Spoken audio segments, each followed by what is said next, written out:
Welcome back to the channel. In this video, I'm going to walk you through a simple step-by-step guide on how to add credit card to Chase app. So let's dive into it. So the first thing to do is to open the Chase mobile app on your phone, then log in with your account username and password. Then from there, on the home screen, tap the menu, which is the free line icon, or profile and settings. Then select account management or hard account, depends on your account type. Then choose credit card as your account type. Then enter the credit card number, expire date, and the security details.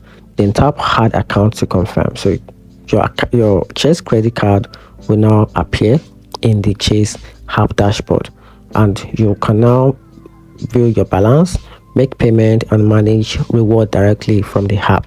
And that's how you can easily add Chase credit card to in the Chase app. Hope you find the video helpful. Turn on the notification button and subscribe for more.